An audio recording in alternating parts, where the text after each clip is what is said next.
Ronel Blanco, in his 8th Major League start of his career, threw a no-hitter against the Toronto Blue Jays. A no-hitter is something that gets every fan excited. You stop what you're doing, lock into the game, stare at the TV, hoping to witness something special. Every pitch matters. The odds are against the pitcher. All it takes is a bloop single off the end of the bat, or a jam shot bleeder over the second baseman's head, and the pitcher has lost his no-hitter. Sadly, another factor against the pitcher has creeped into modern baseball. Pitch count.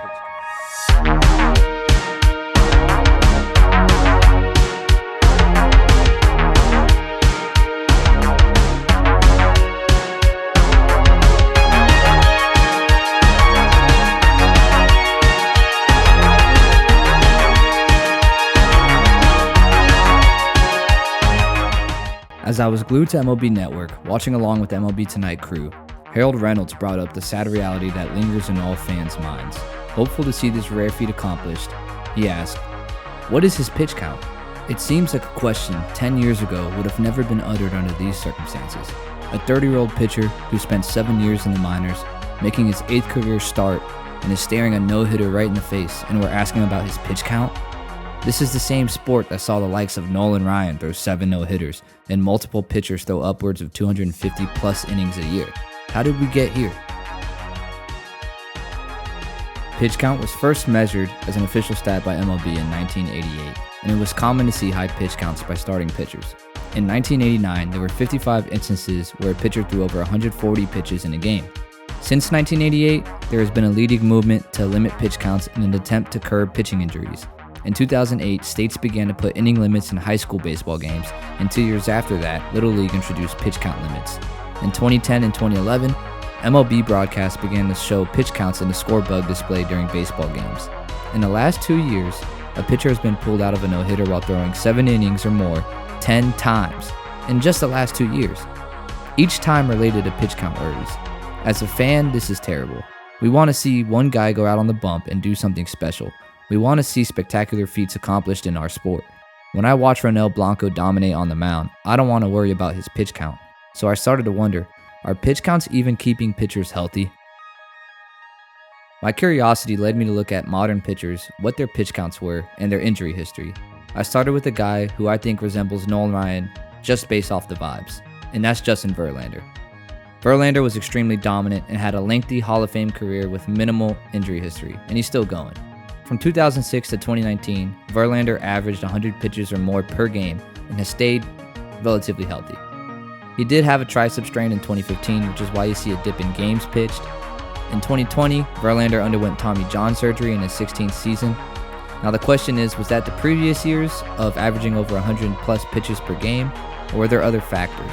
In 2019, Verlander did express he was going to be working on his velocity, trying to throw harder, and in a recent interview, he mentioned a number of factors that could be leading to pitching injuries. Quote, "The biggest thing is the style of pitching. Everyone is throwing as hard as they possibly can, spinning the ball as hard as they can." He also mentioned changes in the ball, analytics, and pitch clock as contributors to the change in style leading to injuries. The injury epidemic that is happening in baseball is a topic that deserves its own video, which I'm also going to be working on. So if you like this one so far and you want to stay tuned for that one, be sure to subscribe so you don't miss it. Now let's refocus on the pitch counts here. We looked at Verlander based off of his Nolan Ryan vibes. I also wanted to look at the modern vibe of, let's say, Sandy Koufax. That's Clayton Kershaw. Come on. From 2010 to 2015, he averaged 100 pitches or more per game. He has not averaged over 100 pitches per game since and has hovered near 80 pitches over the last 3 years. Part of that having to do with frequent back injuries and shoulder and elbow issues within the last few years. Yet another future Hall of Fame pitcher, though, who mostly avoided injury in his early years of averaging 100 plus pitches before getting banged up a bit in the later years. Now, let's take a look at a new young stud. Shane McClanahan is an upcoming monster with the Tampa Bay Rays that has Cy Young level stuff. In his first 3 seasons in the big leagues, McClanahan has never averaged over 90 pitches per game, yet still he fell victim to Tommy John surgery in 2023. He also had a couple back injury stints and a shoulder impingement in 2022. A future young star not averaging what the old vets used to average, still getting injured and having Tommy John surgery. Does the pitch count really protect these pitchers? Also, here's Jacob deGrom, just for curiosity's sake. He had Tommy John in 2011 and again in 2023. When he pitches, he is one of the most dominant in the game, but he continues to get derailed by injuries. Just for curiosity, wanted to see what he looked like. So we look at the 3 main case studies, but what about the league as a whole? Is pitch count's influence over our decisions justified? Does pitch count really limit injury? In 2011, 43 pitchers had averaged 100 pitches or more per game. Fast forward to 2023 and not a single pitcher has averaged over 100 pitches per game. The pitch count has definitely been able to limit how many pitches are being thrown by starters, but it has not limited injuries. Over the same time period, injuries have increased. The data on injuries is a lot harder to find, but I use the data that shows a conservative increase here. There's a lot of data that shows an even higher increase in Tommy John surgeries. The graph still shows that injuries continue to rise despite pitch counts plummeting. I'm not saying that every pitcher should be going out there and throwing 200 pitches in a game, but if the reason for focusing on pitch count was to limit injuries, obviously that hasn't worked. Let's even take a look at graphs comparing innings pitched between the 4 case studies and 4 old era players. Here we use innings pitched because pitch counts again weren't tracked until 1988. And also this graph excludes 2020 and years after 2020 for modern pitchers. Let's compare their innings pitched to Bob Gibson and Nolan Ryan. These old-timers have inning totals that tower over the modern players, and injuries were way lower in that era. Now, this could be because once you were injured, your career was over. Tommy John surgery wasn't around, or if it was around, it wasn't as successful in this time.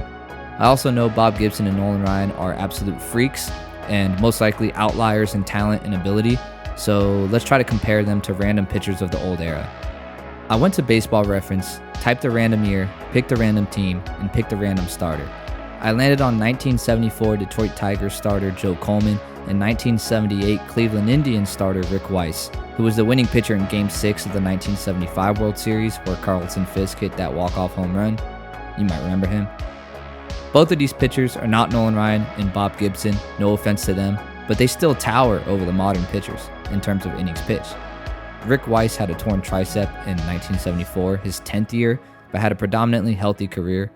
Joel Coleman was actually hit in the head by a line drive in 1971 and missed a few games before hurting his shoulder again and moving to the bullpen. So we have 2 non-outlier pitchers still showing that their increased pitch count didn't seem to affect their health, especially in the early part of their careers. I think it's fair to conclude that pitch count doesn't have a large influence on injuries, especially in today's game with increased velo and spin rate acting as the major factors.